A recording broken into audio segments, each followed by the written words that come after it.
नमस्कार। स्वागत है आप सभी लोगों का हमारे YouTube channel star GS hub में।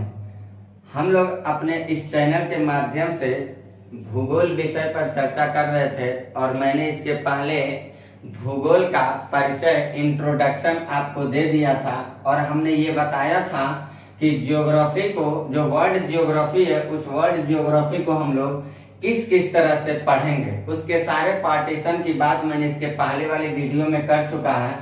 आज उस पार्टीशन में मैं दूसरे स्टेप पे आज जो चर्चा करूंगा वो टॉपिक होगा हमारा कॉस्मस, ब्रह्मांड।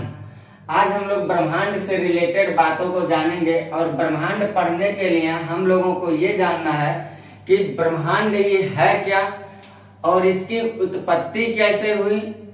पहली बात तो ये जाना जाएगा कि ब्रह्मांड है क्या है, दूसरी बात ये जाना जाएगा कि इसकी उत्पत्ति कैसे हुई और तीसरी बात हम लोग ये चर्चा करेंगे कि जो ब्रह्मांड का निर्माण हुआ है वो कोई कल्पना है, कोई सोची समझी बातें हैं, कोई मनगढ़ंत बातें हैं या कोई वैज्ञानिक शोध है।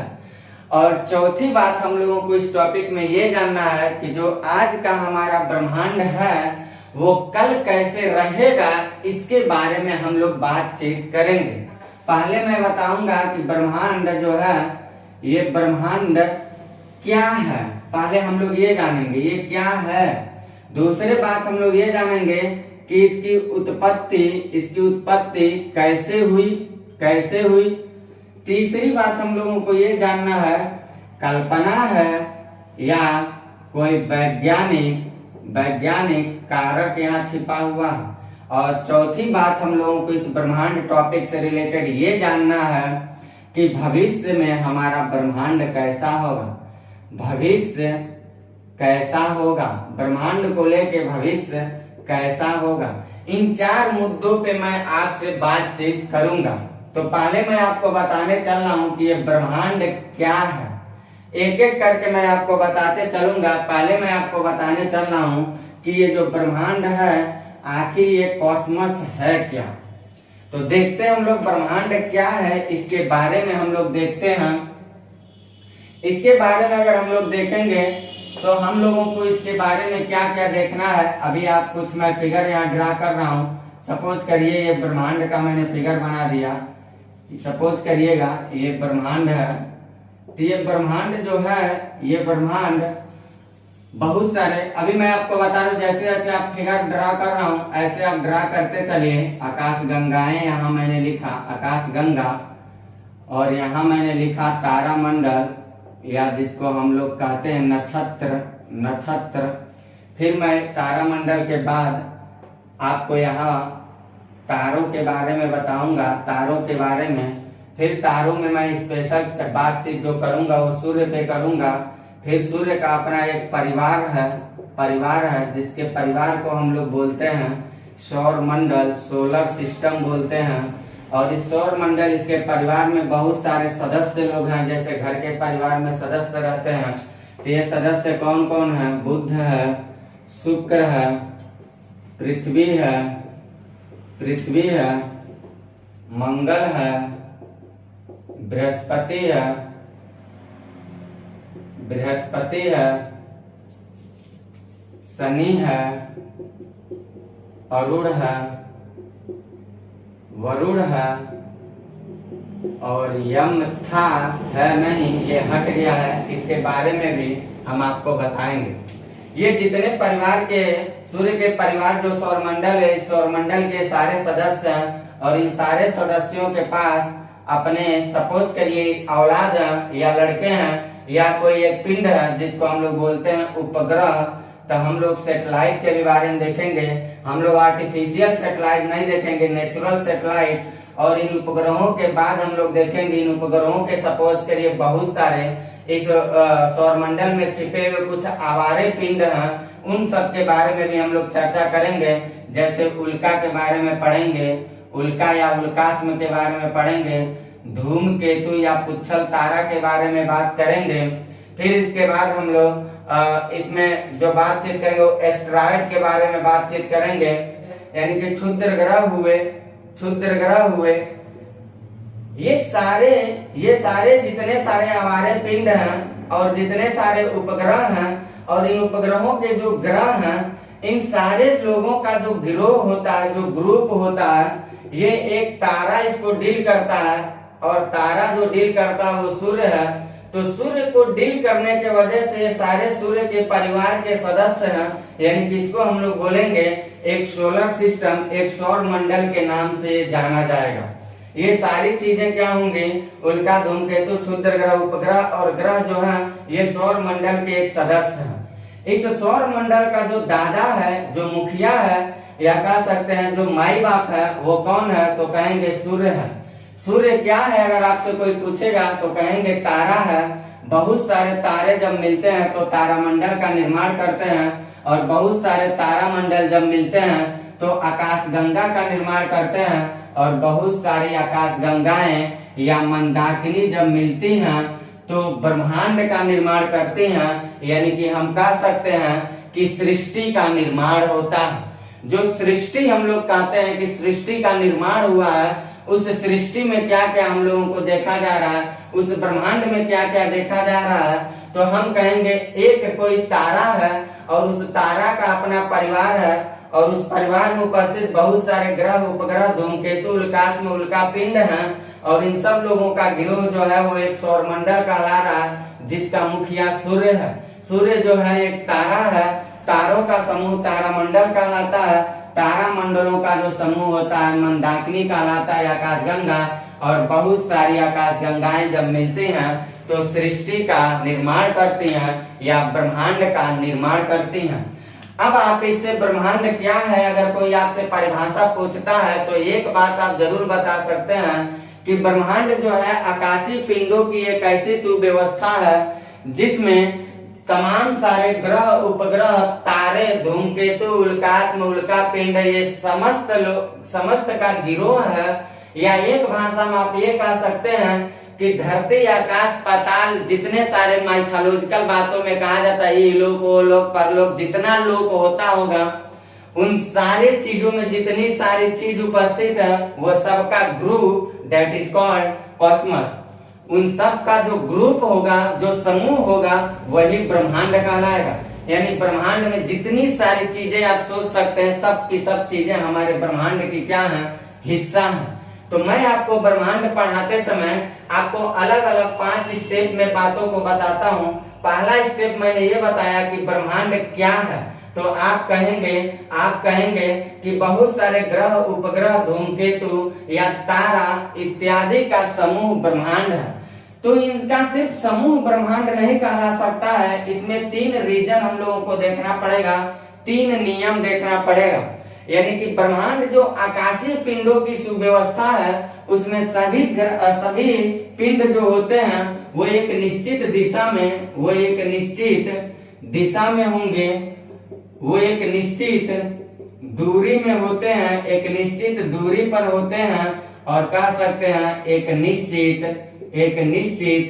गति से गतिशील होते हैं। यानी कि ब्रह्मांड में उपस्थित ऐसे आकाशीय पिंड जिनकी अपनी एक निश्चित दिशा है, एक निश्चित दूरी है, और वो एक निश्चित गति से गतिशील होते हैं, ऐसे समस्त आकाशीय पिंड जो होंगे, या इसके अलावा भी बहुत सारे पिंड होते हैं जो निश्चित दिशा, दूरी, गति का पालन नहीं करते हैं, वो भी हमारे ब्रह्मांड के ही हिस्से हैं, लेकिन उन लोगों का कुछ अतिरिक्त नाम दिया जाता है। जैसे हम लोग अभी इन टॉपिक पे पहुंचेंगे तो उसको जानेंगे कि ऐसे पिंड क्या कहलाते हैं। ऐसे पिंड आवारे पिंड होते हैं, वो कभी भी किसी भी समय अपने ऑर्बिट को चेंज करके दूसरे ऑर्बिट में घुस सकते हैं। इन 3 बातों को अगर प्रूव करना है तो सपोज दैट यहाँ मैं क्या करता हूँ, यहाँ मैं 2 पिंड बनाता हूँ। यहाँ मैं ये सपोज करिए पिंड ए है और ये पिंड बी है। तीन दोनों के पहला मैंने लिखा निश्चित दिशा। सपोज करिए ये इस तरह से रोटेट कर रहा है, इस तरह से रोटेट कर रहा है, तो जीवन भर ये इसी तरह से रोटेट कर रहा है। सपोज करिए अगर ये ऐसे रोटेट कर रहा है तो जीवन भर ये ऐसे ही रोटेट कर रहा है, यानी कि जिस दिशा में जो रोटेट कर रहा है उसी दिशा में रोटेट करना चाहिए। फिर दूसरा मैंने लिखा निश्चित दूरी होना चाहिए। इसके बीच की दूरी अगर मान के चलिए 10 किलोमीटर है तो 10 किलोमीटर ही होना चाहिए, वो कम और ज्यादा नहीं होना चाहिए, ऑर्बिट चेंज नहीं होना चाहिए। नहीं होना चाहिए। और तीसरा मैंने बात लिखा है एक निश्चित गति, मान के चलिए कि ये पिंड 10 किलोमीटर पर सेकंड से दौड़ रहा है, 10 किलोमीटर पर सेकंड से दौड़ रहा है तो 10 किलोमीटर पर सेकंड से दौड़ना चाहिए, उससे कम और ज्यादा नहीं होना चाहिए। सपोज करिए ये पिंड 15 किलोमीटर पर सेकंड से दौड़ रहा है, 15 किलोमीटर पर सेकंड से दौड़ रहा है तो ये जीवन भर 15 किलोमीटर पर सेकंड से ही दौड़ना चाहिए, उसके गति में अंतर नहीं आनी चाहिए। तो मैंने आपको जो बातें बताया है वो बस ये बताया है कि ब्रह्मांड अगर कोई आपसे पूछेगा भैया बताओ क्या है, तो आप यही कहिएगा कि आज का जो मेरा ब्रह्मांड है उसमें बहुत सारे उल्का, धूमकेतु, क्षुद्र ग्रह, अवंतर ग्रह, जितने सारे उपग्रह ग्रह जो होते हैं इन सब का ग्रुप, ये सारे किसी न किसी तारे के अंदर होते हैं और तारा ही सबको डील करता है। तो इन सब का ग्रुप जो है ये सपोज करिए एक घर के लोग हैं, उस घर के ये सदस्य हैं, इन सदस्यों के सपोज करिए उपग्रह बच्चे हैं और इन बच्चों के समझिए ये कुछ दोस्त हैं। इन सब लोगों का जो गिरोह है, ये गिरोह एक घर बन जाता है, यानी एक परिवार बन गया जिसको सौर मंडल कहते हैं, क्योंकि ये सूर्य का परिवार है और इस परिवार का मुखिया, माई बाप या इस परिवार को चलाने वाला जो आदमी है वो सूर्य है। ऐसे ऐसे जब हजारों, ये जो सूर्य है वो एक तारा है और ऐसे ऐसे हजारे तारों जब मिलते हैं, हजारों सूर्य जब मिलते हैं तो एक तारामंडल का निर्माण करते हैं। और ऐसे ऐसे तारामंडल जो होते हैं, तारामंडल जो होते हैं इनका गिरोह जो होता है वो आकाश गंगा कहलाता है। और अरबों खरबों जब आकाश गंगाएं मिलती हैं तो सृष्टि का निर्माण होता है, सृष्टि का निर्माण होता है। इस बात को आपको याद रखना है। अब हम अपनी दूसरी बात पे चल रहे हैं, बता रहे हैं कि जिस ब्रह्मांड के बारे में मैंने अभी परिभाषा दे दिया कि ब्रह्मांड कुछ ऐसा है, एक निश्चित दिशा, निश्चित दूरी, निश्चित गति से गतिशील करने वाले सारे आकाशीय पिंड जो होते हैं वो ब्रह्मांड के हिस्से हैं। तो अब हम आपको बताने चल रहे हैं कि आखिर इस ब्रह्मांड की उत्पत्ति कैसे हुई। दूसरी बात मैं आपको ये बताने चल रहा हूँ कि जो ब्रह्मांड है इस ब्रह्मांड की उत्पत्ति कैसे हुई। हम लोग एक एक करके सारी बातों को पढ़ेंगे। जब यहाँ पे हमारी क्लास आएगी तारा पे तो यहाँ आके एक अलग से फिगर बनाऊंगा, मैं एक अलग से फिगर बनाऊंगा जहाँ मैं सुपरनोवा, रक्तदानव, सुपरनोवा, क्वासर्स, पल्सर्स, न्यूट्रॉन तारा, श्वेत वामन, काला वामन, इन सब बातों पे यहाँ आके चर्चा करूंगा मैं जब तारा पे पहुंचूंगा। अभी मैं चल रहा हूँ आपको बताने कि ब्रह्मांड की उत्पत्ति कैसे हुई। तो इसका आप स्क्रीनशॉट ले लीजिए और क्लास को यहाँ से कंटिन्यू करिएगा। आप लोगों की चैप्टर यहाँ से शुरुआत होती है। आप इन बातों को समझ पा रहे हैं तो इसको नोट कर लीजिए। और मैं आपको चल रहा हूँ दूसरी बात बताने कि इस ब्रह्मांड की उत्पत्ति कैसे हो रही है। हम लोग देखते हैं कि जो हमारा आज का ब्रह्मांड है, इस ब्रह्मांड की उत्पत्ति आखिर हुई कैसे। और जैसे इस बात को हम लोग देख लेंगे, फिर हम लोग देखेंगे कि जिस उत्पत्ति के नियम को हम लोग जानते हैं, क्या वो उत्पत्ति के नियम कोई वैज्ञानिक मानना है या कोई कल्पना के रूप में हम लोग जानते हैं। क्योंकि बहुत सारी काल्पनिक बातें भी समाज में आज के डेट में विद्यमान भरी पड़ी हैं। तो हम लोग चलते हैं इन बातों को प्रूव करने कि ब्रह्मांड की उत्पत्ति आखिर हुई कैसे। ब्रह्मांड की उत्पत्ति के बारे में करते हैं हम लोग बातचीत कि ब्रह्मांड की उत्पत्ति कैसे हुई। जरा गौर करके बातों को समझिएगा, थोड़ा फिजिक्स की बातें यहाँ चलेंगे। गौर करिएगा बातों को। ऐसा माना जाता है, ऐसा माना जाता है, ऐसा माना जाता है। से पहले हम आपको मनवा देते हैं कुछ बातें। सपोज करिए कि हम लोग आज धरातल पे भरे पड़े हैं। हम लोग धरातल से कुछ ऊंचाई पे जाते हैं। ऊंचाई पे जैसे हम लोग जाएंगे तो ऊंचाई पे जाने के बाद जो धरातल हमारा होता है, जितना ही ऊंचाई बढ़ाते जाएंगे, यानी कि धरती से दूरी जितना हम बढ़ाते जाएंगे तो धरती का जो साइज होगा उतना ही हमें छोटा नजर आना शुरू हो जाएगा। इसका मतलब ये नहीं है कि धरातल, हम धरती से 3,000 किलोमीटर दूरी चले गए तो धरातल जितना बड़ा दिखाई देगा धरती उतना ही बड़ा, ऐसा नहीं हो सकता। क्योंकि उस धरातल पे जो हमें छोटा सा दिखाई दे रहा है उसमें उसमें हजारों देश भरे पड़े हैं। एक देश में हजारों राज्य भरे पड़े हैं, एक राज्य में हजारों जिलाएं भरे पड़े हैं, एक जिला में हजारों गांव भरे पड़े हैं और एक गांव में हजारों मोहल्लाएं भरी पड़ी हैं। इसका मतलब ये हुआ कि ऊपर से देखने पे भले हमें धरातल छोटा दिख रहा, लेकिन है वो साइज में बहुत बड़ा। ऐसे माना जाता है कि अनंत काल की घटना है। ध्यान दीजिएगा यहाँ से बातों को। अनंत काल की घटना है, वो अनंत काल बहुत दिन पहले की ये घटना है, अरबों खरबों साल पहले की ये घटना चल रही है। और माना जाता है कि अंतरिक्ष जो था, उस अंतरिक्ष में एक पॉइंट था। अंतरिक्ष में क्या था? एक पॉइंट मैं ऐसे बना दे रहा हूं। अंतरिक्ष में एक पॉइंट था। क्योंकि वीडियो रिकॉर्डेड चल रहा तो हो सकता आपको चीजें ना दिखाई दे, इसलिए मैं बड़ा बना दिया। अंतरिक्ष में एक पॉइंट था। ये है क्या? तो मैं बोलूंगा ये एक पॉइंट है। ये क्या है? ये एक पॉइंट है। और इस पॉइंट का नाम दिया गया था सिंगुलैरिटी। इस पॉइंट का क्या नाम था? तो हम लोग कहेंगे इस पॉइंट का जो नाम था वो सिंगुलैरिटी था। वो नाम क्या था? तो हम लोग कहेंगे नाम इसका सिंगुलैरिटी था। जरा बातों को समझते चलिए। सिंगुलैरिटी था। अनंत काल की ये घटना है। अंतरिक्ष में क्या मिला हमें? एक पॉइंट मिला और इसकी नाम क्या था? सिंगुलैरिटी था। यही पॉइंट जो है, इस पॉइंट के पास, ये जो पॉइंट है, इस पॉइंट के पास बहुत ज्यादा ग्रेविटेशनल शक्ति था। बहुत ज्यादा ग्रेविटेशनल शक्ति था, यानी कि यहाँ जी जो है वो बहुत ज्यादा था। इस पॉइंट के पास जी जो है वो बहुत ज्यादा इसके पास ग्रेविटेशनल शक्ति था।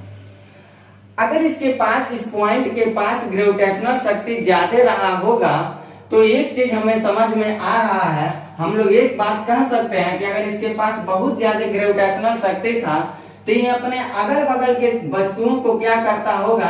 अपने अगल बगल के चारों तरफ से वस्तुओं को क्या करता होगा? अपने ग्रेविटेशनल शक्ति से उन वस्तुओं को खींचता होगा, अट्रैक्ट करता होगा और उन वस्तुओं को अपने ग्रेविटेशनल शक्ति से वो क्या करता होगा? खींच के अपने ऊपर चिपका लेता होगा।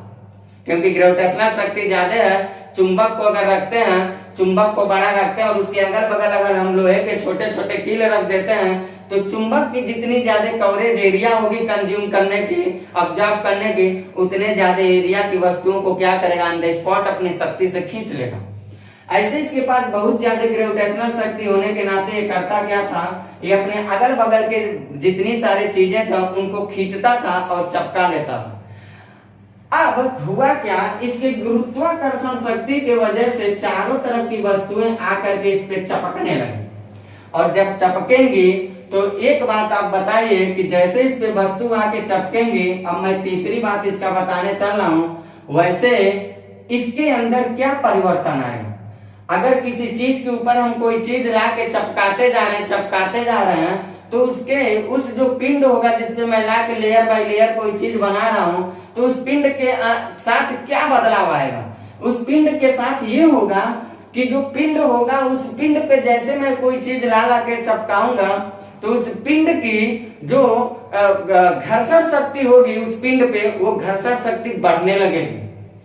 और घर्षण शक्ति तो बढ़ेगा ही बढ़ेगा, साथ ही साथ जो इसका साइज होगा, जो इसका एरिया होगा, वो एरिया भी बढ़ना शुरू कर देगा। सपोज करिए मार्कर है, इस मार्कर के पास मैं ग्रेविटेशनल पावर रख दिया, यानी कि ये चीजों को खींचने की ताकत रखता, और मैं यहाँ इतना दूरी पे क्या किया? बहुत सारे चीजों को रख दिया और ये क्या कर सकता? इतनी दूरी तक की वस्तुओं को आसानी से खींच सकता। जैसे हमारी अर्थ है 36,000 किलोमीटर तक की चीजों को पाएगी तो बड़े आसानी से खींच के नीचे गिरा देगी। यानी कि अर्थ की ग्रेविटेशनल शक्ति 36,000 किलोमीटर तक काम कर रहा है, इसका वेलोसिटी। वैसे ये क्या करेगा? चीजों को खींचना जब शुरू करेगा तो ये बताइए जो ये मार्कर का आकार है, इसके आकार में परिवर्तन आएगा कि नहीं आएगा? इसके आकार में परिवर्तन आएगा और इसका जो आयतन होगा वो आयतन बढ़ना शुरू कर जाएगा। यानी कि इसका जब आयतन बढ़ेगा तो चीजें जो आके इस पे चिपक रही हैं वो चीजें जैसे इस पे चिपकेंगी तो घर्षण उत्पन्न होगा, और जब घर्षण उत्पन्न होगा तो आप हमारा एक बात मानिएगा, अगर मैं हाथ को लेकर ऐसे रगड़ा और फ्रिक्शन यहाँ पैदा किया तो हमारे हाथ के दोनों लेयर पे एनर्जी जनरेट होने लगेगा, और जब एनर्जी जनरेट होने लगेगा तो यहाँ की रगड़ने से जो फ्रिक्शन हमें पैदा हो रहा है वो एनर्जी क्या होगा? धीरे धीरे अगर हम रगड़ने की कंटिन्यू प्रक्रिया शुरू करेंगे तो एनर्जी भी धीरे धीरे बढ़ने लगेगा। बातों को जरा गौर करिएगा। अभी मैंने आपको क्या बताया, पॉइंट था, नाम सिंगुलैरिटी था और इसके पास अपार गुरुत्वाकर्षण शक्ति था और इस गुरुत्वाकर्षण शक्ति से क्या करता था, चारों तरफ की चीजों को खींचता था। जब खींचने लगा तो इस पिंड के साथ क्या हुआ, जरा उसको देखते हैं। ये जो हमारा पिंड था, इस यही पिंड सब चल रहा, इस पिंड के साथ हमारे क्या होगा, तो इस पिंड के साथ कुछ ऐसा घटना घटा होगा कि इस पिंड के अंदर दो तरह की बातें आई होंगी। एक बात तो ये आया होगा कि इसका जो आयतन होगा, इसका आयतन वो बढ़ा होगा, वो ज्यादा हुआ होगा। और दूसरा परिवर्तन ये आएगा कि जैसे हम इस पे ला के चीजें इस पे चपक रही हैं तो इसके अंदर घर्षण उत्पन्न होगा। इसके अंदर क्या होगा भाई, घर्षण उत्पन्न होगा। और जैसे घर्षण बढ़ता जाएगा तो आप हमें एक बात बताइए, घर्षण अगर बढ़ेगा तो घर्षण के बढ़ने से ही क्या होगा, उस पिंड के अंदर धीरे धीरे जो एनर्जी होगी, जो ऊर्जा होगा, वो एनर्जी जनरेट होगी। और एनर्जी जब जनरेट होगी तो धीरे धीरे इस पिंड के अंदर गर्मी भी धीरे धीरे बढ़ता चला जाएगा। इस पिंड के अंदर धीरे धीरे एनर्जी जब जनरेट होगी तो इसके अंदर तप्तता धीरे धीरे क्या होगी, बढ़ती चली जाएगी। अब गौर करिएगा हमारी बातों को। हमने अभी जो आपको बताया, अगर आयतन बढ़ गया, घर्षण उत्पन्न हुआ, घर्षण उत्पन्न होने लगा, आयतन इसका बढ़ रहा है। और आयतन अगर इसका बढ़ रहा है तो एक बात हमें बताइए, आयतन के बढ़ने से इसके मास पे कोई परिवर्तन पड़ेगा, इसके एरिया अगर इसका जो बढ़ रहा है तो इसके मास पे परिवर्तन पड़ेगा कि नहीं पड़ेगा। अगर इस पिंड पे मैं ला करके कोई चीज चपका रहा हूं तो इसका एरिया जब बढ़ रहा है तो उसका जो मास होगा, मास पदार्थ जो मास होगा, वो मास उसका जो होगा वो बढ़ेगा कि कम होगा। जैसे इस पे लाके हम कोई चीज चपकाएंगे तो इस चीज का जो मास होगा, बढ़ने की जो क्षमता है, वो मास भी धीरे धीरे क्या होगा, इसका वो बढ़ने लगेगा। यानी कि इसका द्रव्यमान भी धीरे धीरे बढ़ने लगेगा।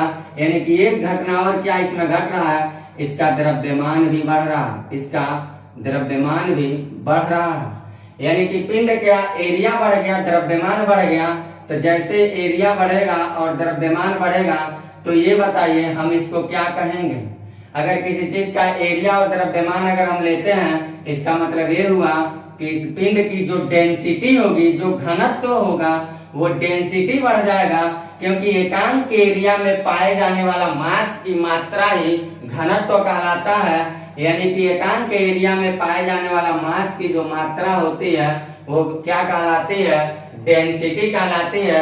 यानी कि D=m/a, यानी कि हो गया इसका डेंसिटी भी क्या हो रहा है, इसका घनत्व भी हम एक भाषा में कह सकते हैं कि पिंड का जो घनत्व होगा, एक लफ्जों में हम कह सकते हैं वो घनत्व क्या होगा, कहेंगे बढ़ गया।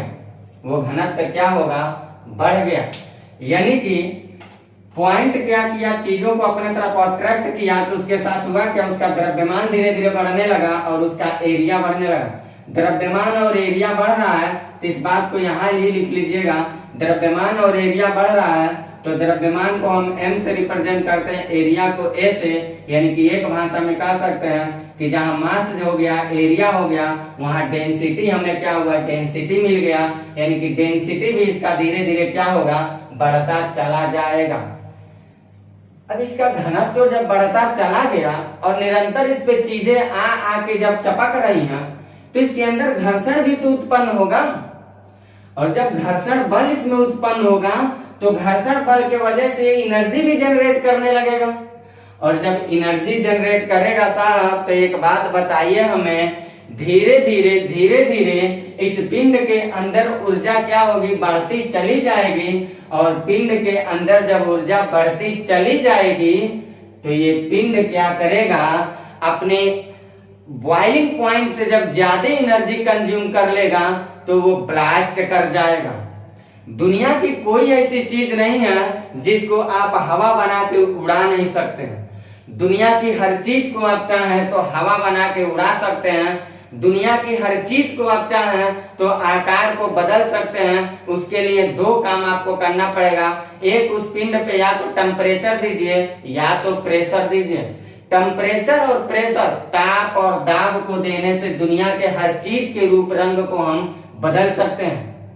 आज की जो हमारी धरती दिखाई दे रही है, इस धरती को भी हम चाहेंगे तो हवा बना उड़ा सकते हैं, लेकिन इसके लिए हमें धरती की जितनी एनर्जी कंज्यूम करने की स्टोर कैपेसिटी है, उससे ज्यादा एनर्जी, उससे ज्यादा टेम्परेचर हमें धरती पे पुट करना पड़ेगा। आप गांव में जाइएगा, गांव में कभी गांव में जो चिमनी होती है, भट्ठे जो होते हैं, उसमें मिट्टी के ईंट को क्या करता है, मालिक मिट्टी के ईंट को डलवाता है, और मिट्टी के ईंट को जब डलवाता है और आग डलवाता है तो सारी मिट्टी के ईंट एक जैसे नहीं निकलते हैं। आग को पाए टेम्परेचर को कोई मिट्टी का ईंट ज्यादा टेम्परेचर को कंज्यूम करता है तो वो गल जाता है, कोई कम, उससे कम टेम्परेचर पाएगा तो ऐंठ के राट ईंट बन जाता है, कोई उससे कम पाएगा तो पक जाता है, कोई उससे कम टेम्परेचर पाता है तो कांच ही रह जाता है। यानी कि मालिक जब ईंट को निकलवाता है तो ईंट के कई रूप पाए जाते हैं, कोई गल के ऐंठ जाता है, कोई पका रहता है, कोई कच्चा रहता है। ऐसा क्यों होता है? हमने तो सब के सब भट्ठे में ईंट ही डाला मिट्टी का। ऐसा इसलिए होता है क्योंकि जिस मिट्टी के ईंट को जितना एनर्जी मिला उसके हिसाब से उसकी तप्तता हुई, और तप्तता एनर्जी को पाया, और एनर्जी को पाने के बाद वो अपने रूप को बदल लिया।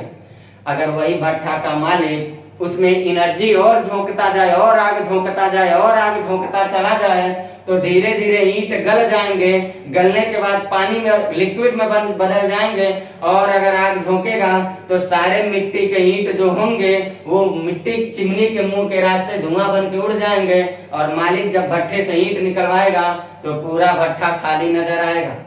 कहने का बस मेरा मतलब यह है कि टेम्परेचर जो होता है, तापमान जो होता है, वो तापमान कुछ भी कर सकता है। तो आप हमें ये बात बताइए, जब इस पिंड के अंदर द्रव्यमान बढ़ गया, आयतन इसका बढ़ रहा, चीजें चपक रही हैं, और इसमें घर्षण लगातार होता जा रहा है, और घर्षण से ही ऊर्जा इसमें लगातार बढ़ती जा रही है। तो जब ऊर्जा लगातार इसमें बढ़ती जा रही है तो एक बात बताइए, इसकी तापमान जो होगा वो तापमान भी निरंतर बढ़ता चला जाएगा, और जब तापमान बढ़ता चला जाएगा तो इस पिंड की अपनी एक क्षमता होगी, जैसे मिट्टी के ईंट की अपनी क्षमता थी, ऐसे इस पिंड की क्षमता होगी, और क्षमता से बाहर जैसे ये जाएगा वैसे ये पिंड ब्लास्ट कर जाएगा, वैसे ये पिंड क्या होगा, ब्लास्ट कर जाएगा।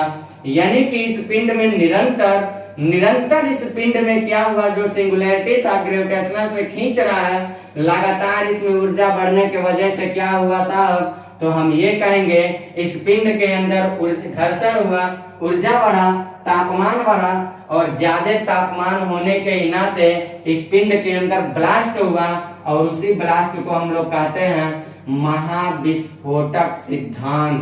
महाविस्फोटक सिद्धांत बोलते हैं, इसी को हम लोग बोलते हैं बिग बैंग थ्योरी। जिसको बताने का कौन काम किए थे, तो जरा उस शख्स के बारे में हम लोग नाम जान लेते हैं। इस बात को बताने का काम हम लोगों को किए थे बेल्जियम के पादरी थे, और उनका नाम था जॉर्ज लेमेंटर उनका नाम बताया जाता है। यही इस महाविस्फोटक सिद्धांत के बारे में कुछ ऐसा नियम, कुछ ऐसा तर्क हम लोगों को दे करके बताए कि जो हमारी ब्रह्मांड है उसकी उत्पत्ति महाविस्फोटक सिद्धांत से हुई। तो कोई आपसे पूछेगा महाविस्फोटक सिद्धांत क्या है भैया, तो आप बताइएगा कि ब्रह्मांड में एक हाई ग्रेविटेशनल की सिंगुलैरिटी था, जिसके पास हाई ग्रेविटेशनल था, चारों तरफ की चीजों को खींचता था। जब खींचता था चीजें इस पे चपकती थी, तो धीरे धीरे इस पिंड का द्रव्यमान बढ़ा, उसका एरिया बढ़ता चला गया, क्योंकि चपकेगा तो एरिया बढ़ता जाएगा, और जैसे चपक रहा था तो इसमें घर्षण भी उत्पन्न होने लगा, और जब घर्षण उत्पन्न हुआ तो मैंने आपको बताया हाथ को रगड़ेंगे एनर्जी जनरेट हो रहा है, ऐसे घर्षण से एनर्जी पैदा हुआ, और जब हाई एनर्जी पैदा हुआ तो हाई टेम्परेचर भी पैदा हुआ, और हाई टेम्परेचर के वजह से इस पिंड के अंदर क्या हुआ, ब्लास्ट हो गया, और इसी ब्लास्ट को हम लोग कहते हैं महाविस्फोटक सिद्धांत। उसी ब्लास्ट को हम लोग क्या कहते हैं, महाविस्फोटक सिद्धांत। और ये जो महाविस्फोटक सिद्धांत हुआ है, ये आज से लगभग 15 बिलियन वर्ष पहले की घटना है। 15 बिलियन वर्ष पहले की ये घटना है जब महाविस्फोटक सिद्धांत हुआ था। महाविस्फोट हुआ था, महाविस्फोट हुआ था। ये लगभग 15 बिलियन वर्ष पहले की ये घटना है। अब महाविस्फोट जब हो रहा है तो इस महाविस्फोट से क्या हुआ? 15 मिलियन वर्ष पहले जब हुआ तो इससे क्या हुआ? तो इससे हम लोग देखते हैं जैसे महाविस्फोट हुआ तो मैं उस पिंड को फिर यहाँ लेके चला आता हूँ, इसी पिंड को क्या करता हूँ मैं यहाँ लेके आता हूँ और इसी के अंदर क्या हो रहा है? इसी के अंदर विस्फोट हो रहा है। इसी के अंदर हम जगह इधर नहीं है तो मैं इस पिंड को क्या किया, यहाँ लेके चला आया और इसी पिंड के अंदर मैंने विस्फोट कराया। तो जैसे विस्फोट होगा इस पिंड के अंदर तो इसके बहुत सारे अणु जो मालिक्यूल होंगे वो ऐसे दूर दूर तक अंतरिक्ष में क्या होंगे? चारों तरफ फैल जाएंगे, फैलेंगे। अब जब चारों तरफ अंतरिक्ष में फैल जाएंगे तो एक बात देखिएगा, इनके अंतरिक्ष में फैलने के वजह से और इसके विस्फोट होने के वजह से क्या हो रहा है? 3 चीजों का जन्म हुआ। 3 चीजों का जन्म हुआ। जैसे विस्फोट हुआ तो 3 चीज पैदा हो रहे हैं। वो 3 चीज क्या क्या थे? वो 3 चीज क्या क्या थे जो पैदा हुए? अब ये विस्फोट हुआ तो मान लीजिए इसका अणु जो इसके टुकड़े जो है यहाँ चला आया, एक टुकड़ा यहाँ चला आया, एक यहाँ ऐसे टुकड़े चले आए। तो हमें आप बताइए यहाँ और यहाँ के बीच में कुछ दूरी बना कि नहीं बना? दूरी बना कि नहीं बना? दूरी बना, यानी कि इसका मतलब ये है कि ये पिंड जो था यहाँ से यहाँ तक के जाने में कुछ न कुछ समय तो जरूर लिया होगा। यहाँ से यहाँ तक गया तो कुछ न कुछ समय जरूर लिया होगा। यानी कि एक हमको दूरी मिल रहा है, दूसरा हमें क्या मिल रहा है? यहाँ से यहाँ तक जाने में हमें दूरी मिल जा रहा है और यहाँ से यहाँ तक जाने में हमको क्या मिला? समय मिल गया। और समय मिलने के बाद एक जगह से दूसरे जगह चला गया तो हमें स्थान मिल गया। यहाँ पिंड था, टूटा, यहाँ चला आया तो एक जगह इसको मान लीजिए ए प्लेस, ये स्टेशन और इसको बी स्टेशन, तो यहाँ से यहाँ के बीच के 2 स्थान मिल गए ना हमको। और यहाँ से यहाँ तक गया तो यहाँ से यहाँ तक जाने में कुछ न कुछ समय भी तो लगा होगा। यानी कि यहाँ से यहाँ तक जाने में समय लग रहा है और यहाँ से यहाँ तक जाने में एक जगह यहाँ था, एक यहाँ नया जगह पैदा हो रही, यानी स्थान मिल गया। और यहाँ का जो पदार्थ था वो टूट के चारों तरफ बिखर गए, यानी कि हमको पदार्थ मिल गया। तो ये 3 चीजों का हमें जन्म नजर आता है। और ये जो पदार्थ थे, ये पदार्थ कौन कौन थे साहब? तो आप याद रखिएगा, ये इलेक्ट्रॉन था, इलेक्ट्रॉन, ये न्यूट्रॉन था, न्यूट्रॉन, और ये प्रोटॉन था, प्रोटॉन। यानी कि धरातल पे अगर कोई कहेगा, अगर यूनिवर्स में कोई कहेगा सबसे पहले कौन सा चीज पैदा हो रहा है, तो आप एक शब्द में कहिएगा इलेक्ट्रॉन हो रहा है, प्रोटॉन हो रहा है और न्यूट्रॉन हो रहा है। और आप एक बात और याद रखिएगा, यहाँ जो गर्मी पैदा हो रहा था ना, घर्षण से जो यहाँ गर्मी पैदा हो रहा था, वो यही इलेक्ट्रॉन, न्यूट्रॉन और प्रोटॉन इसमें भरे पड़े थे। वही इलेक्ट्रॉन, न्यूट्रॉन, प्रोटॉन क्या कर रहे थे? एनर्जी को पा करके टेम्परेचर, इसके पिंड की तप्तता को बढ़ाते चले गए और एक समय ऐसा आया कि ये पिंड जो था ये अपनी क्षमता से ज्यादा एनर्जी कंज्यूम कर लिया और ब्लास्ट कर गया, जिसको महाविस्फोट कहते हैं। और ये महाविस्फोट जैसे हो रहा है तो 3 चीज का जन्म हो रहा है। एक समय का सबसे पहले जन्म, जो हम लोग टाइम पर बोलते हैं, वो टाइम का जन्म यहीं से हुआ सबसे पहले।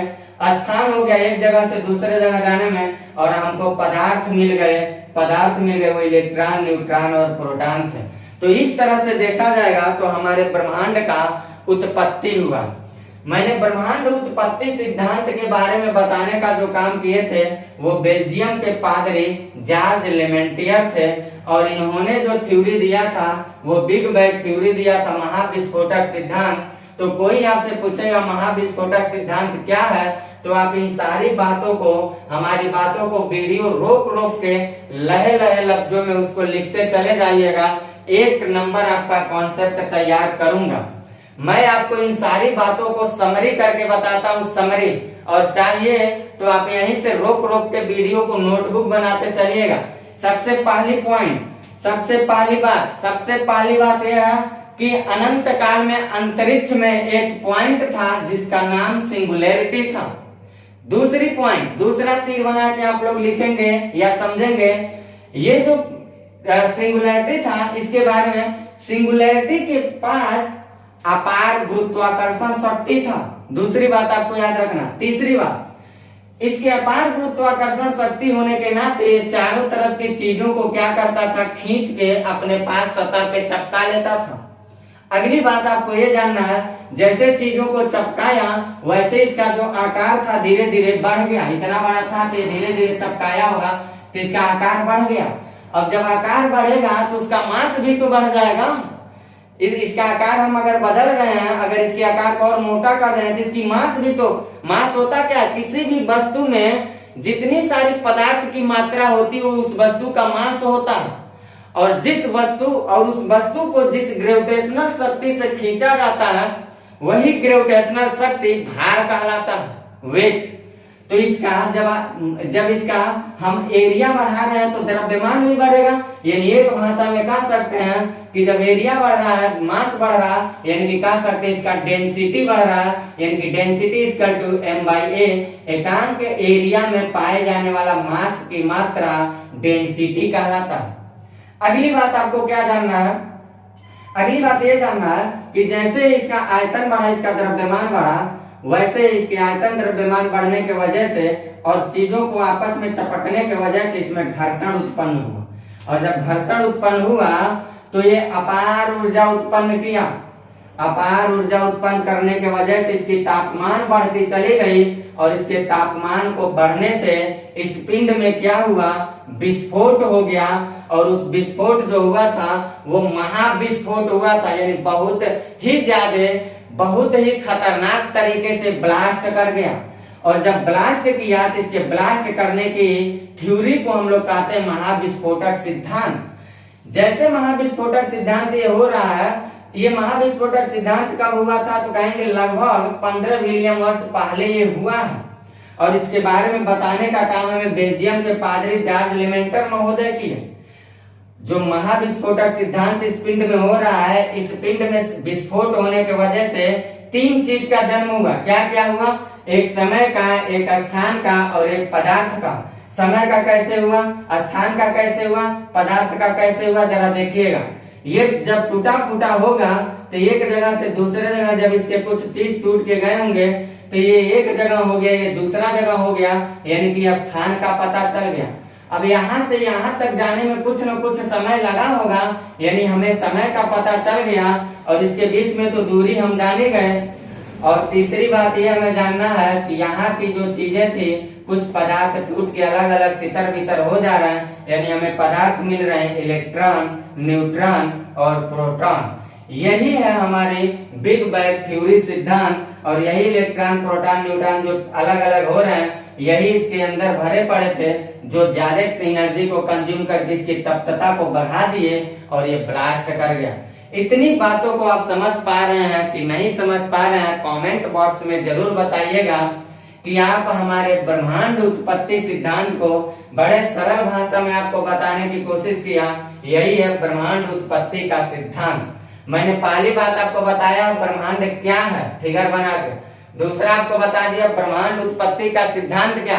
अब मैं तीसरी बात पे चलता हूँ कि जो ये ब्रह्मांड का निर्माण हुआ है, ये क्या ये कोई कल्पना है या कोई वैज्ञानिक मत है, इसके बारे में मैं चलता हूँ बातचीत करने।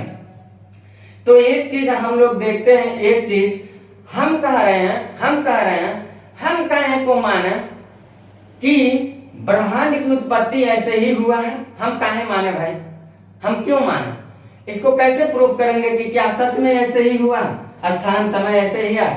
तो इसके बारे में हम लोग जरा देखते हैं प्रूव करके। इसको मैं प्रूव करता हूँ कि ये सच में यही थ्योरी है या नहीं है। मैं इसको प्रूव करने चल रहा हूँ। इसका स्क्रीनशॉट लीजिए, मैं इसे इरेज करता हूँ और प्रूव करता हूँ। देखते हैं हम लोग कि ब्रह्मांड का जो उत्पत्ति हुआ है वो सच में क्या विस्फोट के ही द्वारा हुआ है? मैं प्रूफ करने चल रहा हूं इन बातों को, गौर करिएगा हमारी बातों को, मैं चल रहा हूं प्रूफ करने। आगे हम लोग देखते हैं।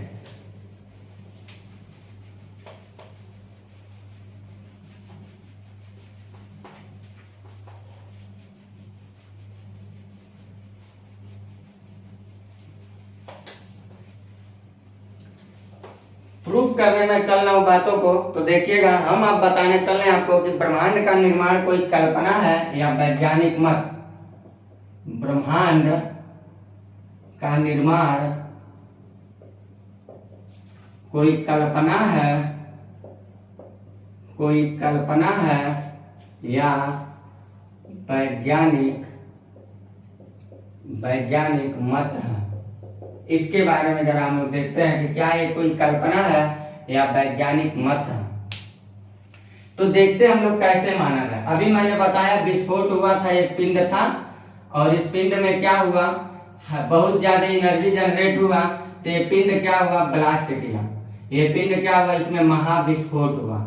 पिंड के अंदर क्या हुआ भाई, तो कहेंगे महाविस्फोट हुआ। यही मैंने अभी बताया, महाविस्फोट हुआ, अभी मैंने यही बताया। तो इसके महाविस्फोट होने से हमें क्या क्या मिल रहा है, हमको दूरी मिल जा रहा, हमें समय मिल जा रहा, स्थान मिल जा रहा और दूरी मिल रहा है और पदार्थ मिल जा रहा है।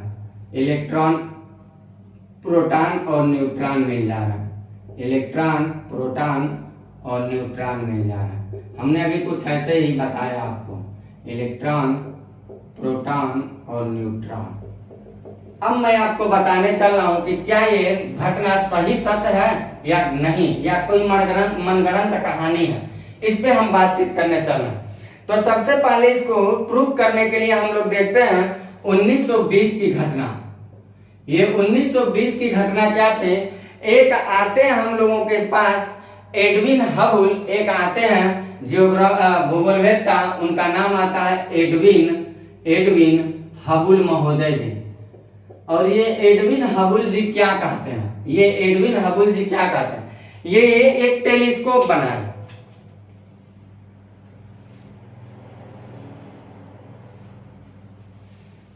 जो एडविन हबल जी थे ये टेलीस्कोप बनाए, टेलीस्कोप। और टेलीस्कोप बना के ये देखे कि दो आकाशगंगाएं जो हैं, उन दो आकाशगंगाएं और दो तारों के बीच या दो पिंडों के बीच जो दूरी है वो धीरे धीरे बढ़ता जा रहा।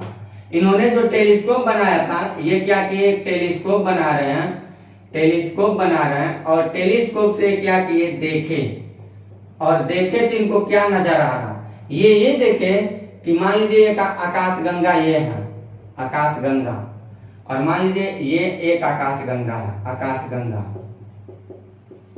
या मान लीजिए, या ये देखे, या मान लीजिए ये कुछ इधर देख रहे हैं और बात है, मान लीजिए ये कुछ देख रहे हैं, ये एक तारा है, तारा या कोई पिंड है, मान लीजिए दूसरा तारा है या कोई पिंड है।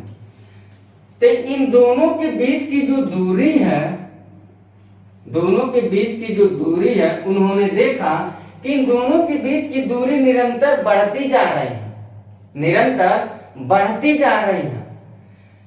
तो निरंतर बढ़ती जा रही है, इससे आप क्या निष्कर्ष निकाल सकते हैं, इसका मतलब ये हुआ कि ये कभी पास रहे होंगे, ये कभी पास रहे होंगे, तभी तो निरंतर ये बढ़ते जा रहे हैं।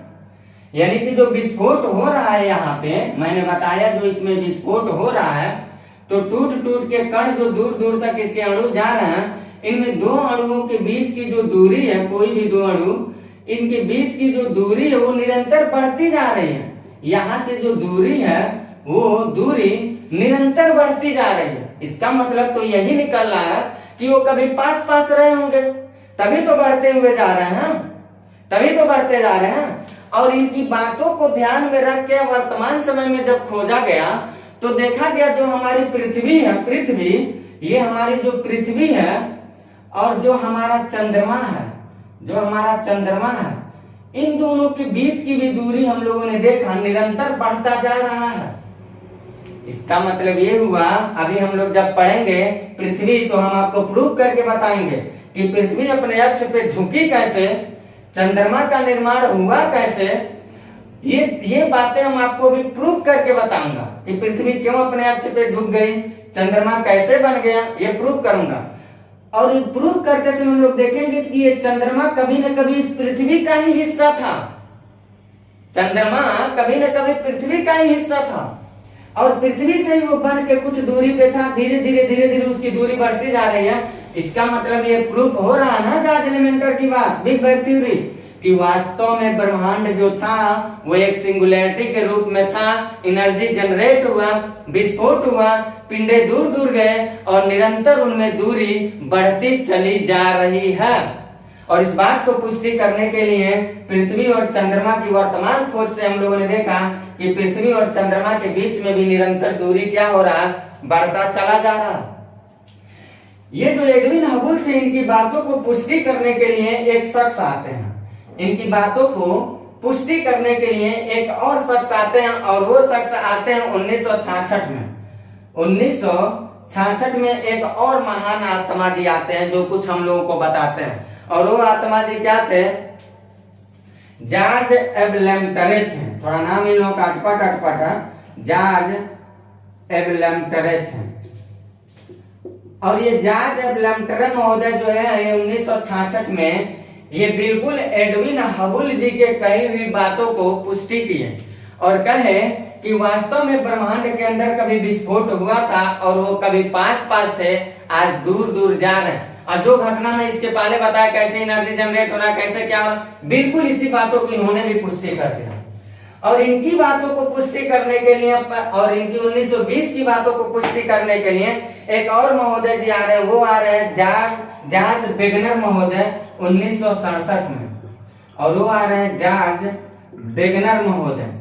और ये जॉर्ज वेगनर महोदय जी जो हैं ये 1920 की कही गई बातों को पुष्टि कर दिए प्रामाणिक तौर पर। कहीं ये बात सच है कि ब्रह्मांड जो था वो एक सिंगुलैरिटी के रूप में था, उसमें हाई एनर्जी, उसके पास हाई ग्रेविटेशनल फोर्स था और उसमें वस्तुएं आके चिपकती थी, उसका एरिया बढ़ा, उसका द्रव्यमान बढ़ा यानी कि उसकी डेंसिटी बढ़ा, उसमें अपार घर्षण बल उत्पन्न हुआ, उस घर्षण बल की वजह से हाई एनर्जी जनरेट हुआ, तापमान बहुत ज्यादा हो गया और वो ब्लास्ट कर गया।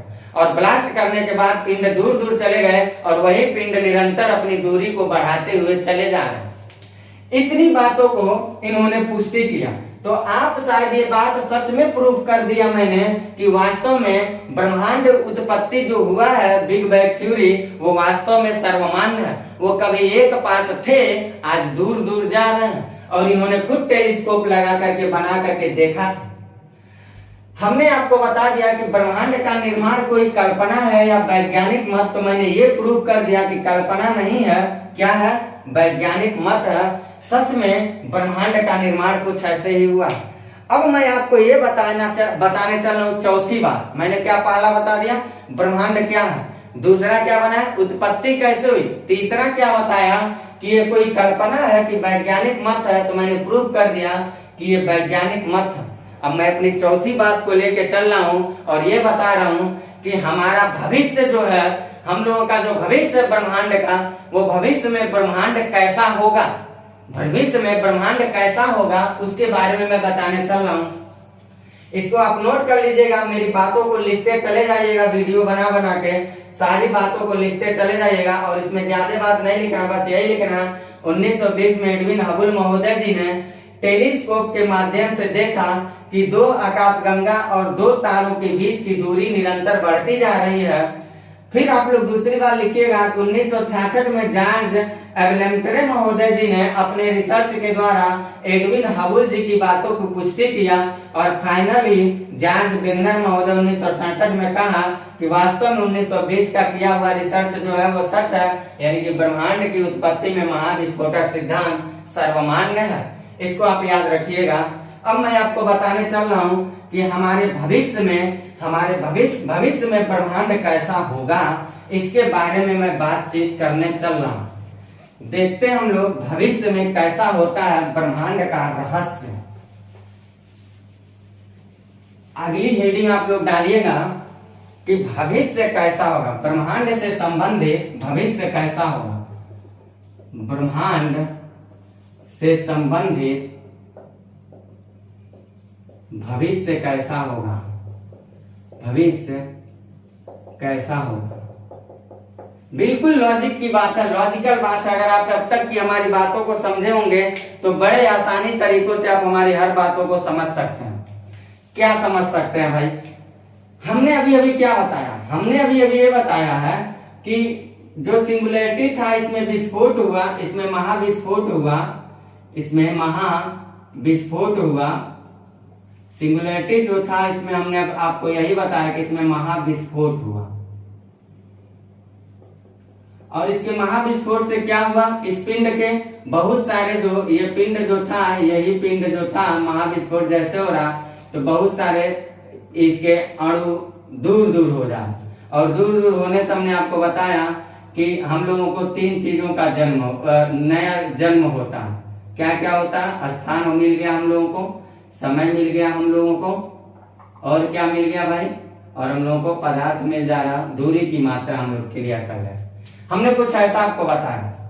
अब एक बात बताइए, एडविन हबल क्या कह रहे हैं? एडविन हबल ये बोले हैं कि एक पिंड जो है, एक आकाशगंगा दूसरी आकाशगंगा से क्या हो रहा है भाई? तो उन्होंने ये बोला 1920 में अपने टेलीस्कोप देख के कि ये दोनों जो है इनकी दूरी जो है दूरी बढ़ रहा है, निरंतर दूरी बढ़ रहा है। यानी कि कभी पास पास थे तभी तो बढ़ रहा है। तो ये तो मैंने प्रूव कर दिया, पास पास थे यानी कि पास पास रहे होंगे तो एक सिंगुलैरिटी रहा होगा, फिर विस्फोट हुआ एनर्जी जनरेट करके। लेकिन हम ये बताने चले कि हमारे भविष्य हम लोगों का कैसा होगा ब्रह्मांड को लेके, आगे कैसे क्या होने वाला, वैज्ञानिक मत क्या कहता है, आगे क्या होगा उसके बारे में मैं बता रहा हूं। तो आगे ये होगा, जो रिसर्च आया इस पे, जो महोदय आए हैं जो अपना मत देने का काम किए हैं, वो अपने रिसर्च के माध्यम से क्या कर रहे हैं, और वो है बिग, उनका नाम आता है बिग क्रुंच महोदय, बिग क्रुंच महोदय। और ये बिग क्रुंच महोदय क्या कहते हैं? ये कहते हैं, जरा गौर करिएगा बातों पे, ये कहते हैं कि जब ये दोनों पिंड बढ़ रहे हैं तो इस दोनों पिंड के बढ़ने का कारण क्या है? कोई ना कोई कारण तो जरूर होगा, कोई ना कोई कारण तो जरूर होगा इन दोनों के बीच में बढ़ने का। तो उसी को कह रहे हो कि इस दोनों के बीच में एक बल काम कर रहा, दोनों की जो दूरी बढ़ रही है उसके बारे में वो ये बता रहे हैं कि इन दोनों के बीच कोई ना कोई ऊर्जा काम कर रहा, कोई ना कोई ऊर्जा काम कर रहा, और उसी ऊर्जा का देन है कि ये दोनों पिंड क्या हो रहे हैं, दूर दूर भाग रहे हैं। भविष्य कैसा होगा मैं ये बता रहा हूं। बिग क्रुंच महोदय क्या कह रहे हैं कि जो दोनों पिंड भाग रहे हैं, 1920 में जो कथन आया था दो पिंडों के बीच दूरी बढ़ रही है, उसी पे बिग क्रुंच महोदय अपना रिसर्च दिए और भविष्य की बात बता रहे, और बता रहे भविष्य कैसा हो। वो कह रहे हैं कि दोनों पिंडों के बीच की दूरी बढ़ रही है, इसका मतलब क्या है, क्यों बढ़ रही है? इसके बीच में कोई न कोई जरूर बल काम करता होगा, कोई न कोई जरूर एनर्जी काम करता होगा। वही एनर्जी इन दोनों पिंडों की दूरी को क्या कर रहा है, बढ़ा रहा है।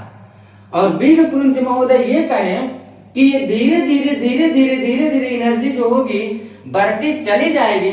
एनर्जी जो होगी इन दोनों पिंडों को धीरे धीरे ठेलता हुआ चला जाएगा, फोर्स डालता हुआ चला जाएगा, डिफॉर्मिंग फोर्स डालता हुआ चला जाएगा। और ये दोनों पिंड एक ऐसा समय आएगा, ये दोनों पिंड अंतरिक्ष में विलुप्त हो जाएंगे। यानी एक इधर चला जाएगा, एक इधर चला जाएगा। जैसे हम लोग धरती पे हैं, तो जिस धरती पे उस धरती और चंद्रमा के बीच में भी वो काम कर रहा है ऊर्जा।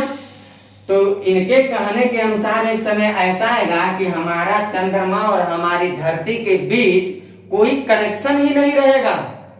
चंद्रमा धरती से बहुतों दूर चला जाएगा, कोई जान भी नहीं पाएगा कि धरती के इर्द गिर्द घूमने वाला कभी चंद्रमा भी था, कोई नहीं जान पाएगा। ऐसे ब्रह्मांड जो होगा पूरा तितर बितर हो जाएगा। ये ऊर्जा धीरे धीरे काम करेगा। एक मत तो ये दिए भविष्य कैसा होगा। तो भविष्य कैसा होगा उसमें पहली बात हमने क्या जाना कि धीरे धीरे क्या होगा, धीरे धीरे सभी पिंड क्या होंगे, एक दूसरे से बहुत दूर चले जाएंगे, एक दूसरे से बहुत दूर चले जाएंगे, बहुत दूर चले जाएंगे, यानी कि सबका कनेक्शन कट जाएगा। याद रखिएगा, हमारे सूर्य का धरती से भी कट सकता है। जरूरी नहीं है आज हमारी धरती है तो कल रहेगी, ये जरूरी नहीं है। या हमारी धरती यही एक धरती, हमारी धरती जैसे जैसे करोड़ों धरतियां हैं, हम लोगों जैसे मानव हजारों जगह बसे हैं।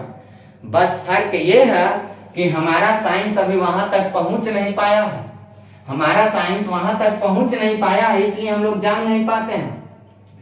अब ये बिग क्रुंच महोदय जी पहली बात क्या बोले कि धीरे धीरे ये दूरी बढ़ेगा, बड़े दूर चले जाएंगे। लेकिन दूसरी बात भी ये कहते हैं, दूसरी बात ये कहते हैं इन्हीं दोनों में कोई घटना आगे घटेगा। बिग क्रुंच के कई बातें इन्हीं दोनों में, या तो धीरे धीरे सब दूर चले जाएंगे या तो और क्या होगा। ये कहते हैं कि मान लीजिए इन दोनों के बीच में जो ऊर्जा काम कर रहा है वो ऊर्जा कब तक काम करेगा? आज कर रहा है, कल करेगा, 10 दिन करेगा, 2 साल करेगा, 500 साल करेगा, 1000 अरब साल करेगा। कुछ समय ऐसा आएगा कि जो एनर्जी एक्शन का काम कर रहा है वो एनर्जी धीरे धीरे एक्शन को खत्म कर देगा और रिएक्शन करना शुरू कर देगा। यानी कि न्यूटन का थर्ड लॉ जब हम लोग पढ़ेंगे, फिजिक्स पढ़ाऊंगा तो मैं आपको बताऊंगा, action and reaction both are equal in opposite direction. यानी हर क्रिया के साथ विपरीत प्रतिक्रिया जारी किया जाता है, क्रिया के साथ प्रतिक्रिया होता है। यानी मैंने अगर कि दीवार को मारा खूब तेजी से तो दीवार भी मुझे उतना ही तेजी से मारेगा। एक्शन के साथ वो रिएक्शन करेगा। हमने दीवार पे खूब तेज से मारा तो हमें चोट लग जाता, क्यों लगा? क्योंकि जितनी तेजी से मैं दीवार को मारा उतना ही तेजी से दीवार मुझे भी मारा, उतना ही तेजी से वो रिएक्शन किया, तभी मुझे चोट लगा। ऐसे उन्होंने बताया कि दोनों के बीच जो क्रिया कर रहा है, दूसरी बात मैं बता रहा हूं वो क्या कर रहे हैं कि ये दोनों पिंड जो है, इन दोनों पिंडों के बीच की जो दूरी है, यहाँ जो ऊर्जा काम कर रहा है, तो ये दोनों पिंड फिर धीरे धीरे अपने ग्रेविटेशनल शक्ति से क्या होंगे, पास चले आएंगे, पास चले आएंगे, पास चले आएंगे और आकर के सारे ब्रह्मांड के पिंड आके आपस में चिपक जाएंगे। और चिपकने के बाद सपोज करिए ये सब ब्रह्मांड के पिंड हैं, ये सब ब्रह्मांड के पिंड हैं, ये धीरे धीरे आके सब पिंड चिपक जाएंगे और पुनः एक सिंगुलैरिटी का निर्माण हो जाएगा। पुनः क्या होगा, पुनः ब्रह्मांड एक पॉइंट पे आके टिक जाएगा। यानी जिस पॉइंट से विस्फोट हुआ था उसी पॉइंट पे पुनः आके ब्रह्मांड क्या होगा, टिक जाएगा, यानी फिर सिंगुलैरिटी ही बन जाएगा। यानी कि बिग क्रुंच की दूसरी बात क्या आ रही है, या तो धीरे धीरे सभी पिंड एक दूसरे से बहुत दूर चले जाएंगे, या तो क्या होगा, या तो क्या होगा, पुनः ब्रह्मांड क्या होगा, पुनः ब्रह्मांड एक बिंदु पर आ जाएगा, एक बिंदु पर आ जाएगा। तो कोई पूछेगा क्यों आ जाएगा भैया, तो आप बताइएगा कि जो एनर्जी काम कर रहा है वो एनर्जी कभी न कभी एनर्जी कम हुआ, एक्शन जो कर रहा है वो कभी न कभी एनर्जी क्या होगा, रिएक्शन करना शुरू करेगा। हो सकता है करे, और रिएक्शन जैसे करेगा ये पिंड आके ना चाहते हुए आपस में चिपक जाएंगे। यानी कि भविष्य में हमारा भविष्य में ब्रह्मांड कैसा होगा, या तो सब चीजें दूर दूर चली जाएंगी, किसी पिंड का किसी से कनेक्शन होगा। आज मेरा सूर्य दिख रहा, हो सकता है कल नहीं दिखाई देगा। या तो सारी दुनिया के पिंड जितने हो गए हमारे ब्रह्मांड हुआ के पुनः एक बिंदु पे टिक जाएंगे और पुनः सिंगुलैरिटी जैसे हो जाएगा और पुनः बाद में देखा जाएगा विस्फोट होगा, फिर हम लोग पैदा होंगे, फिर पढ़ेंगे, फिर नियम कानून देखेंगे। अभी ये मत है कि ये दोनों में कुछ एक घटना भविष्य में घटने वाला है। अब हम इस ब्रह्मांड के बारे में कुछ महत्वपूर्ण तथ्य के बारे में बताता हूँ। सारी जानकारी मैंने, ब्रह्मांड क्या है, ब्रह्मांड की उत्पत्ति कैसे हुई, ब्रह्मांड कोई कल्पना है कि वैज्ञानिक मत है, और भविष्य कैसा होगा, इन सब बातों पे चर्चा कर दिया। अब मैं बातचीत करने चल रहा हूँ ब्रह्मांड से संबंधित कुछ महत्वपूर्ण तथ्यों के बारे में। कुछ महत्वपूर्ण हम लोग जानते हैं तथ्य क्या है ब्रह्मांड से संबंधित, तो देखते हैं हम लोग उन बातों को, महत्वपूर्ण तथ्यों के बारे में हम लोग देखते हैं। ब्रह्मांड से संबंधित महत्वपूर्ण तथ्य क्या जानेंगे हम लोग, ब्रह्मांड से संबंधित महत्वपूर्ण तथ्य, इस पे हम लोग देखते हैं क्या हम लोगों के पास महत्वपूर्ण तथ्य। तो जो हमारा ब्रह्मांड है अभी तक देखा गया है, उस ब्रह्मांड के बारे में बताने का काम कौन किए हैं?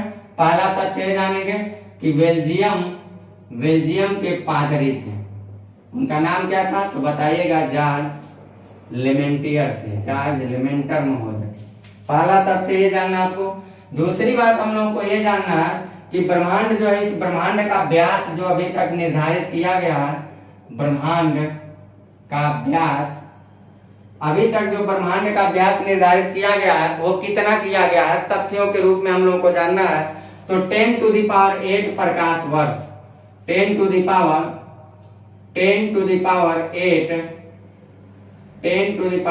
प्रकाश वर्ष अभी तक निर्धारित प्रकाश वर्ष। तीसरी तथ्य हम लोगों को इसमें यह जानना है कि जिस ब्रह्मांड के बारे में हम लोग पढ़ रहे हैं, इस ब्रह्मांड का मूल केंद्र क्या है? तो इसके बारे में 3 व्यक्ति आते हैं। एक आते हैं टॉलेमी महोदय जी, एक आते हैं टॉलेमी महोदय जी, एक आते हैं कोपरनिकस महोदय जी, कोपरनिकस, और एक आते हैं कैप्लर महोदय, कैप्लर। ये 3 महोदय जी लोग आते हैं और तीनों लोग कुछ मत देते हैं, और इन तीनों लोगों का मत ब्रह्मांड के केंद्र से लेकर ब्रह्मांड का, पूरे ब्रह्मांड का केंद्र क्या है? टॉलेमी महोदय जी ये कहे कि पूरी ब्रह्मांड का जो केंद्र है, केंद्र वो क्या है? तो ये बताए पृथ्वी है। यानी इन्होंने ये कहा कि पृथ्वी एक ऐसी शक्ति है जो पूरी यूनिवर्सल सिस्टम को घुमा रही है। ये 140 ईस्वी के आसपास ये अपना दिए थे गणना, 140 ईस्वी के आसपास ये अपना रिसर्च दिए थे। इनके रिसर्च के बाद जब कोपरनिकस आए तो इन्होंने स्पेशल टेलीस्कोप बना करके स्पेशल प्रूफ किया 1543 के ईस्वी के आसपास। और प्रूफ करने के बाद इन्होंने क्या कहा? प्रूफ करने के बाद इन्होंने कहा 1543 ईस्वी में प्रूफ किए और प्रूफ करके बताया कि पूरी जो यूनिवर्सल सिस्टम है, ब्रह्मांड है, उस ब्रह्मांड का केंद्र पृथ्वी नहीं है, सूर्य है। कोपरनिकस ने कहा ब्रह्मांड का केंद्र सूर्य है, और सूर्य एक ऐसा शख्स है जो पूरे यूनिवर्सल सिस्टम को घुमाता है। लेकिन कोपरनिकस के कई, इस पे कहानी में मास्टर सब बताते हैं कि इनको मारने के लिए दौड़ा लिया गया क्योंकि पृथ्वी के विरोध में बोले। वो सब बकवासबाजी बातें हम नहीं करें, वो एग्जाम से कोई मतलब नहीं है, हम लोग सिर्फ मुद्दे की बात करेंगे।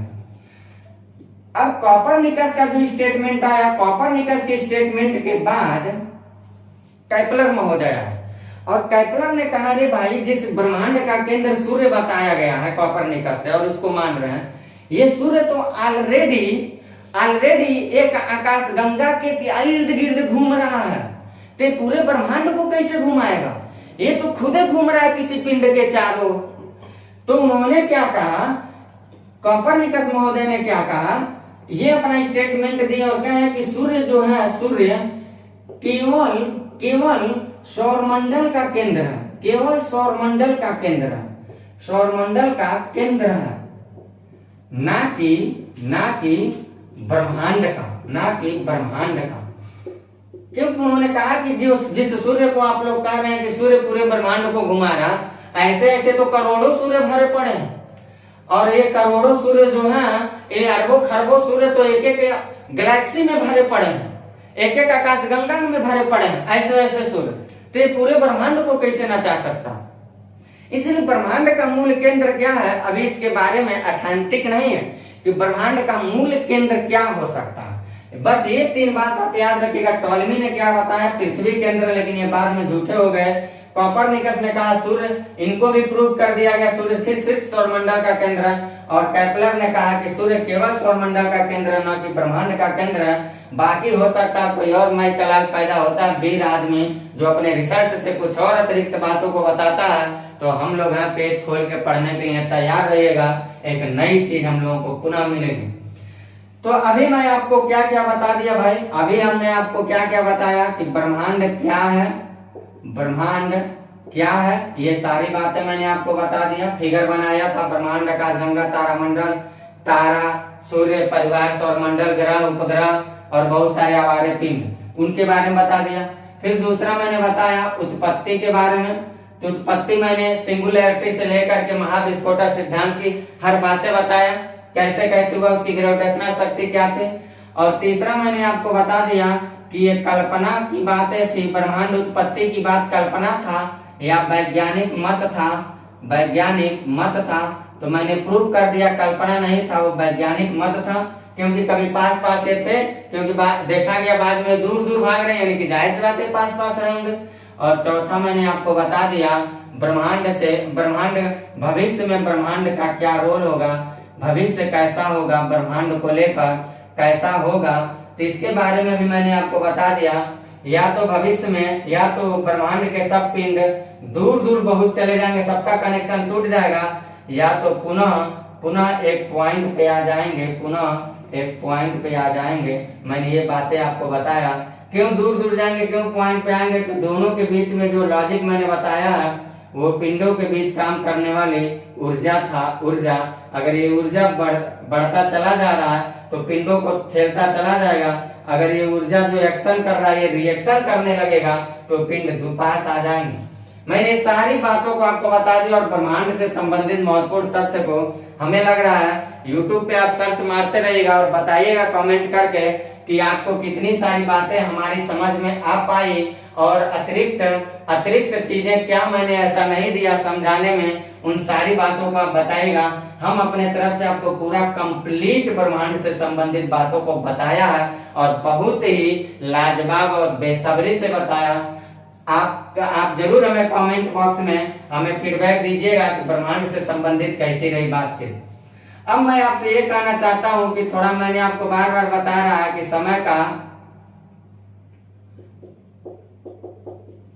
समय का थोड़ा अभाव है, इसलिए मेरा भी थोड़ा क्लास वगैरह चलता रहता है, कोचिंग पढ़ाने चला जाता आता, फिर आप लोगों का वीडियो बनाता रहता हूँ, अपना भी पढ़ाई करना, तो टाइम का अभाव है बहुत ज्यादा। अपने चैनल को मैं आगे बढ़ाने के लिए ऑनलाइन दुनिया का प्रयोग नहीं कर पा रहा हूँ, फेसबुक, ट्विटर, व्हाट्सएप, मैसेंजर, ऐसे इंस्टाग्राम, ऐसे चीजों को मैं नहीं यूज कर पा रहा।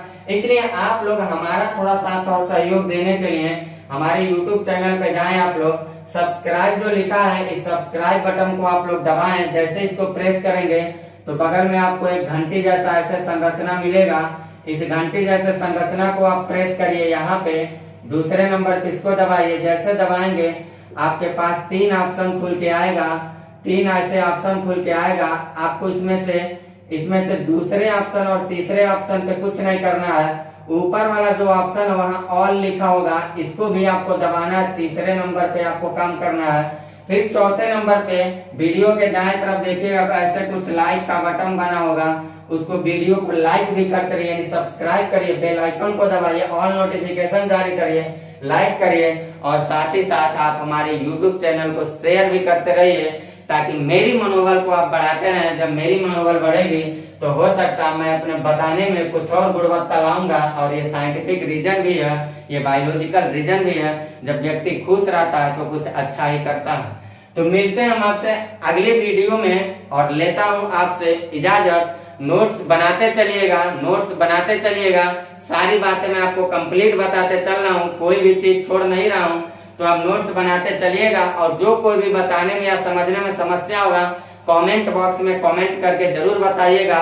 मैं 24 आवर आप लोगों के लिए तत्पर हूँ, रात भर मैं जगता रहता, रात को भी एनी टाइम आप मैसेज डाल सकते हैं, वीडियो बनाने के टाइम को छोड़ के मैं आपको रिप्लाई दे दूंगा, कोई दिक्कत नहीं है। वीडियो पे आपको नंबर अगर चाहे तो आप कॉल करके संपर्क कर सकते हैं, मैं आप लोगों के लिए पूरा तत्पर हूँ। बस आप लोग थोड़ी मेरी हौसला को बढ़ाइए, लगे रहिए। लेता हूँ इजाजत आपसे, मिलते हैं अगली वीडियो के साथ। Bye, best of luck.